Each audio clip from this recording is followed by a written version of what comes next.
Boa tarde a todos, sejam todos bem-vindos à Paróquia Santa Cruz e Santa Edviges. A gente vai dar continuidade à nossa formação em liturgia e hoje nós vamos falar de como a gente celebra o tempo do Advento. Nesse período, a gente vai utilizar a cor litúrgica roxa, exceto nas memórias, que é branca ou vermelha, e também no terceiro domingo do Advento, onde a gente vai ter o Domingo da Alegria, que a gente pode utilizar a cor rosa. Dia 8 de dezembro, a gente vai celebrar a solenidade da Imaculada Conceição de Nossa Senhora e utilizaremos a cor branca.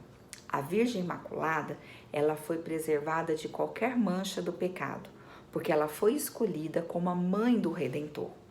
Ela é a imagem mais perfeita da realização do plano de Deus, que Ele nos faz conhecer que nós somos predestinarmos a sermos santos na sua presença.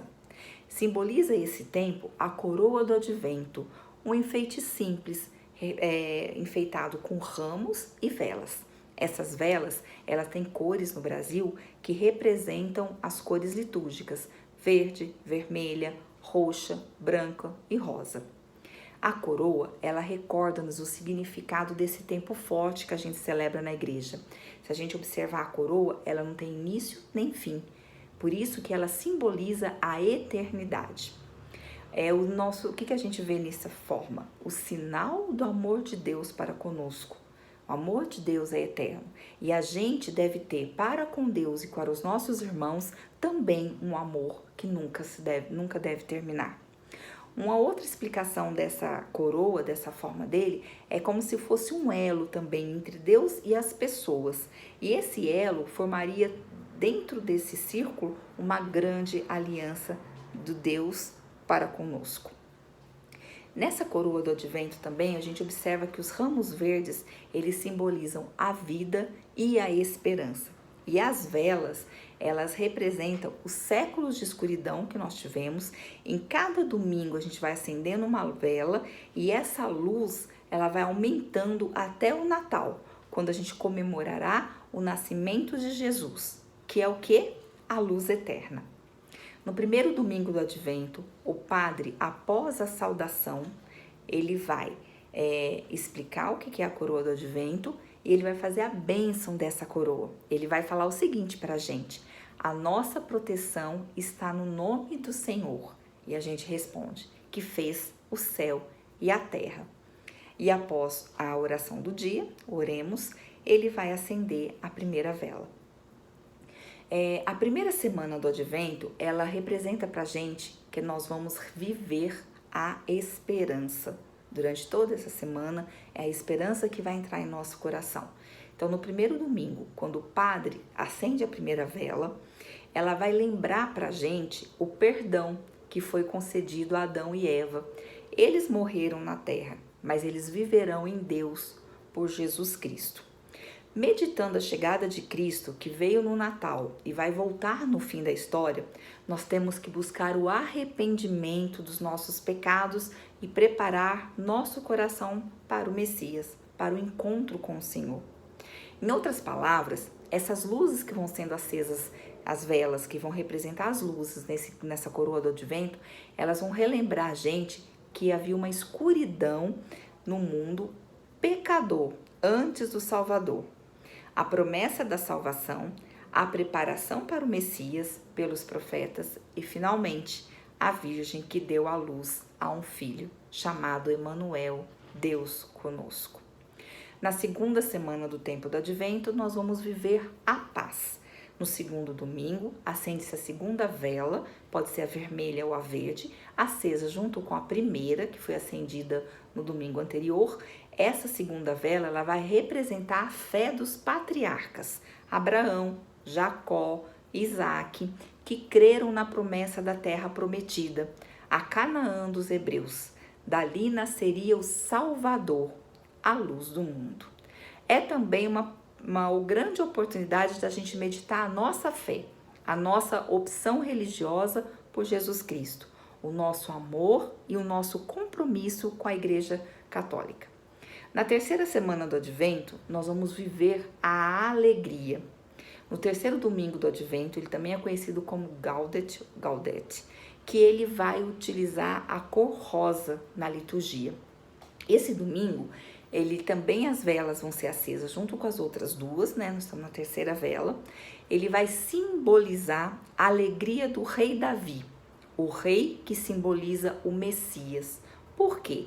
Porque ele reuniu sob seu reinado todas as tribos de Israel, assim como Cristo reunirá em si todos os filhos de Deus, na promessa do quê? De uma aliança eterna. Para celebrar essa alegria no terceiro domingo, a liturgia ela vai trazer para a gente o Magnificat de Nossa Senhora. A minha alma engrandece o Senhor e o meu espírito se alegra em Deus, meu Salvador, porque ele olhou para a humildade de sua serva. O Concílio Vaticano II, ele nos lembra o espírito do homem mais liberto da escravidão das coisas pode mais facilmente ligar-se, levantar-se ao culto, à contemplação de Cristo, à contemplação do Criador.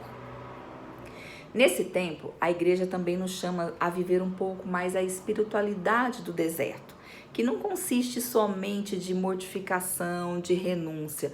Nós podemos viver um tempo de silêncio, um tempo de recolhimento, um tempo de meditação, que nos vão dar a capacidade de amar, de servir a Deus e contemplar os seus mistérios. Na quarta semana do Advento, a gente vai viver o amor. O quarto domingo do Advento, podemos acender a vela branca ou a verde. A última vela da coroa do Advento será acesa e ela recorda os profetas que anunciaram a chegada do Salvador. Anunciaram um reino de paz, de justiça que o Messias traria para a gente. Jesus está a caminho de nossas casas. Preparemo-nos de forma imediata para receber Cristo, receber a luz do mundo em nossos corações e juntamente com as nossas famílias. Tem ainda algumas interpretações teológicas desse símbolo, que recordariam algumas manifestações de Cristo. A primeira, a encarnação, Jesus histórico. A segunda, Jesus nos pobres e necessitados. A terceira, Jesus nos sacramentos. A quarta, que é a parousia, a segunda vinda de Jesus. Atualmente, há uma grande preocupação em reavivar este costume muito significativo e de grande ajuda para a gente viver esse tempo do Advento, nos preparando para a chegada de Jesus Cristo, nos preparando para o Natal. E a igreja também, ela nos coloca diante desse grande mistério da encarnação do Verbo. Paralela à fidelidade de Deus, que cumpre as suas promessas messiânicas, a igreja nos apresenta a fidelidade de Maria, em que se cumpriram as Escrituras. E para a gente finalizar, vamos lembrar um capítulo de Lucas, primeiro, versículo 28 ao 38, que nos mostra essa belíssima passagem, né? O anjo disse-lhe: não temas, Maria, pois encontrastes graças diante de Deus. Eis que conceberá à luz a um filho, e porás nele o nome de Jesus. Ele será grande e chamar-se-á Filho do Altíssimo. E o Senhor Deus lhe dará o trono de Davi, do pai Davi. Reinará eternamente na casa de Jacó, e esse reino não terá fim. O Espírito Santo descerá sobre ti, e a força do Altíssimo te envolverá como uma sombra. Por isso, o ente santo que nascer de ti será chamado Filho de Deus. Então Maria disse: eis aqui a serva do Senhor. Faça-se em mim segundo a tua palavra. E o anjo afastou-se dela. É belíssimo. Fiquem com Deus, uma boa semana e até a próxima aula de liturgia.